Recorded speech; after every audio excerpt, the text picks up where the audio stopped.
Hello dear students, आपका आपके इस बेहतरीन चैनल पे वेलकम है। यार तुम एग्जाम देने वाले हो और इस एग्जाम के लिए आपके दिमाग में एक बात है कि मैं कैसे एक एक नंबर को बचा करके चलूं।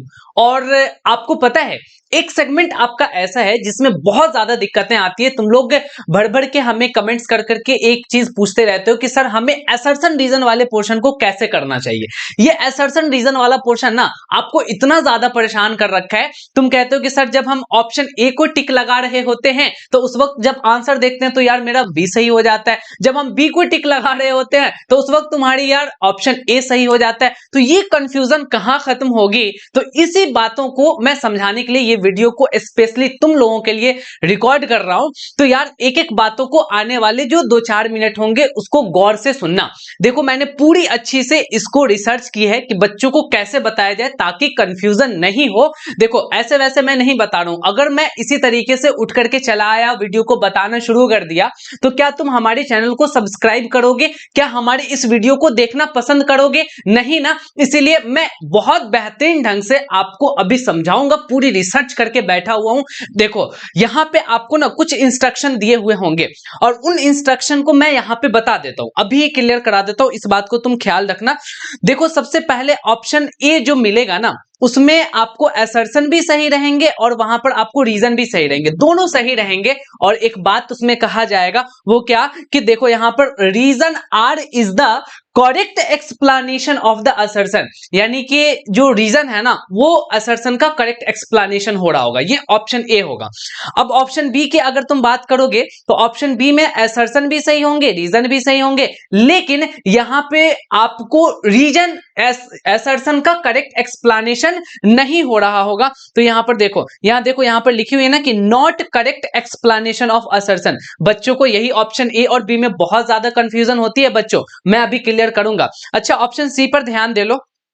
ऑप्शन सी में तो ये बोल रखा है कि असर्शन सही होगा और यहां पे रीजन फॉल्स हो जाएगा, इसमें तो नो प्रॉब्लम यार। और वहां पे ऑप्शन डी देखोगे तो ये दिखेगा कि असर्शन ए यानी असर्शन ही गलत हो गया और रीजन आपका यहां पर ट्रू हो गया। तो ऑप्शन सी डी में कोई प्रॉब्लम नहीं है। क्यों? क्योंकि सी डी में एक आपका सही हो रहा है, एक आपका गलत है, तो इसमें तो श्योरिटी है। लेकिन अगर मैं आपसे बात कर लूं कि ए बी में, तो कहोगे कंफ्यूजन ही कंफ्यूजन है, सॉल्यूशन का पता नहीं। यार सभी सॉल्यूशंस हैं। आप यहां पर ध्यान से सुने, मैं कुछ क्वेश्चंस को यहां पे बता रहा हूं, उस क्वेश्चन को देखना। यहां अगर तुम असर्शन को पढ़ोगे बच्चों और रीजन को पढ़ोगे तो यहां असर्शन भी ट्रू मिलेगा और यहां पे रीजन भी तुम्हें ट्रू मिलेगा। अब जब दोनों ट्रू हो जाता है ना तो उस समय दिक्कतें शुरू हो जाती हैं कि सर अब हमें क्या करना चाहिए। तो देखना यहां पे इस वाले क्वेश्चन में बोला गया है कि प्रोडक्ट ऑफ टू नंबर यहां पे दे दिया है 1521 और बोला गया है कि एचसीएफ उसके 13 है और एलसीएम उसके 117 है। तो यार तुम्हें एक बात पता है कि प्रोडक्ट ऑफ टू नंबर्स जो होता है वो कहीं ना कहीं आपके उसी के एचसीएफ और उसी के एलसीएम का प्रोडक्ट हो रहा होता है। तो अब सुनना जरा, यहां पर रीजन को पढ़ो। रीजन में यहां साफ साफ क्लियर बता रखा है कि product of two numbers is equal to the product of their HCF and LCM. यहां पे अब सुनो, जब भी आपको देखना हो ना कि क्या उसका करेक्ट एक्सप्लेनेशन है तो उस वक्त तुम देखोगे कि क्या ये रीजन के वजह से हमारा असर्शन हुआ है या बिना रीजन के भी असर्शन को बताया जा सकता है, बिना रीजन के भी असर्शन को सॉल्व किया जा सकता है। बस इस बात को आपको सोचना पड़ेगा। यहां वाली केसेस में देखो, अगर इस दुनिया में ये रीजन नहीं होता तो हम यहां पे असर्शन को एक्सप्लेन नहीं कर पा रहे होते। तो कहीं ना कहीं रीजन का होना बहुत जरूरी है। बिना रीजन के असर्शन यहां पे एग्जिस्ट ही नहीं करेगा, सॉल्व भी नहीं कर पाओगे। तो इस वाले केसेस में आप बोलोगे कि reason is the correct explanation of assertion. Is it clear? No problem. लेकिन सुनना, रीजन के बिना ही असर्शन आपका एग्जिस्ट कर जाएगा तो उस समय बोलोगे कि वो उसकी करेक्ट एक्सप्लेनेशन नहीं है। जैसे कि चलो यहां पर, तो यहां पर बताना कि कौन सा ऑप्शन दोगे। तो तुम बोलोगे कि सर यहां पे ऑप्शन ए हो जाएगा क्योंकि यहां लिखा हुआ है product of two number is equal to the product of their HCF and LCM. ये चीजें क्लियर हो गया। अब चलो मैं यहां पर आपको एक और क्वेश्चन दे रहा हूं, यहां से क्लैरिटी और ज्यादा होगी। असर्शन तुम यहां पर देखोगे, पूरे को असर्शन अच्छे से पढ़ोगे तो तुम्हें पता चलेगा कि असर्शन भी ट्रू है और यहां पर रीजन भी ट्रू है। बट अब कंफ्यूजन आ जाएगी कि यहां करेक्ट एक्सप्लेनेशन रीजन है या नहीं है। तो आपको देखना क्या है, इस बात को समझेंगे। यहां पे तुम्हें क्या देखना पड़ेगा कि अगर रीजन नहीं होता तो क्या एक्सप्लेन हम असर्शन को कर पाते। अगर ऐसा सिचुएशन बन रहा है तो तुम बोलोगे दोनों अलग अलग रास्ते में जा रहे हैं, कोई रीजन एक्सप्लेनेशन नहीं है। यहां पे देखना, असर्शन अपने अलग दुनिया में है, रीजन अपने अलग दुनिया में, कोई भी कनेक्शन नहीं है। अगर तुम रीजन को उठा करके फेंक दो, दूर दूर तक तुम्हें नहीं बताया जाए, तो असर्शन के सेहत पे कोई फर्क नहीं पड़ने वाला है। तो इस कंडीशंस में हम लोग क्या कह रहे होते हैं बच्चों कि यहां पर जो हो जाएगा वो ऑप्शन बी होगा, क्योंकि रीजन एक अलग बात है, असर्शन एक अलग बात है, दोनों में कोई कनेक्शन नहीं है, कोई लिंकिंग नहीं है। तो उस वक्त आप ऑप्शन बी बता रहे होते हो।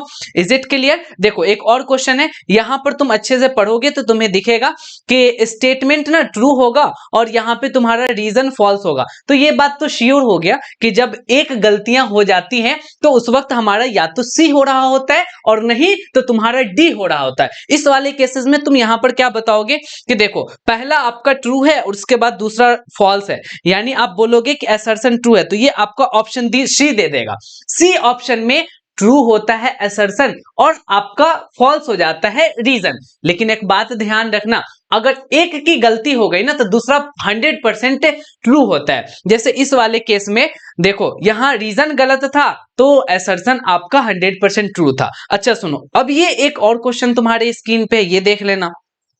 इस वाले केस में आप देखोगे ना तो आपको पता चलेगा कि यहां पे असर्शन ही फॉल्स हो गया। लो भाई, सबसे बेहतरीन ना मेरा फेवरेट वाला जो क्वेश्चन है वो यहां ये है कि असर्शन किसी भी तरीके से गलत हो जाए, मुझे रीजन को चेक करना ही नहीं पड़ता है। हम डायरेक्ट क्या कह रहे होते हैं बच्चों कि यहां पर ऑप्शन डी हो जाता है।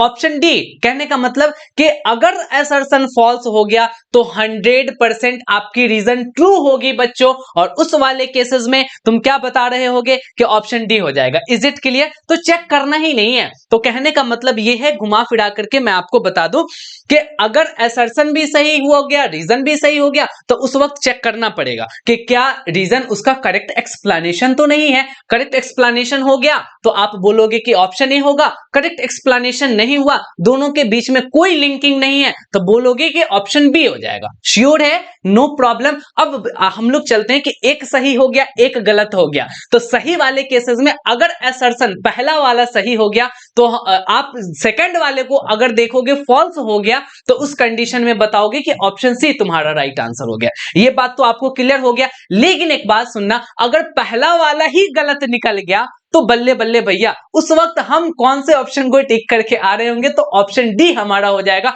क्यों? कि पहला गलत है तो ये 100% श्योरिटी के साथ कह रहे होगे कि वो हमारा रीजन ट्रू ही होगा। तो उस वाले केस में आपका ऑप्शन डी हो जाएगा। तो घुमा फिरा करके अगर मेरे इस बताए हुए अप्रोच को आप फॉलो करोगे तो कहीं ना कहीं तुम्हारी असर्शन रीजन वाली क्वेश्चन गलत नहीं होंगे। देखो भाई, मैं हूं मैथमेटिक्स का टीचर, लेकिन मुझे आपके मार्क्स से मतलब है। यही वाली चीजें ना आपके साइंस में या अदर सब्जेक्ट में भी असर्शन रीजन के क्वेश्चंस होंगे, तो इन सारी चीजों को आप वहां पे फॉलो करेंगे तो वहां भी आपकी बात बन जाएगी। तो आप कोशिश करो कि चाहे जो भी सब्जेक्ट हो, असर्शन रीजन के क्वेश्चन गलत नहीं होने चाहिए। अगर गलती से गलती हो गया, अगर मिस्टेक से भी गलती हो गया यार तुम्हारे ये बात, तो कहीं ना कहीं तुम्हारे मार्क्स को काट लिए जाएंगे, फिर रैंक तुम्हारा नीचे चला आएगा। तो भाई साहब, आपने इस वीडियो को तो देख लिया, सारी कहानी को समझ लिया। बहुत सारे ऐसे बच्चे हैं जिनको ये बातें अभी तक पता नहीं है, तो इतना काम तो आप जरूर कर सकते हो कि इस वाले वीडियो को अपने फ्रेंड्स के साथ, अपने स्कूल ग्रुप में, हर जगह तुम शेयर कर दो ताकि सभी बच्चों को ये बातें समझ में आ जाए।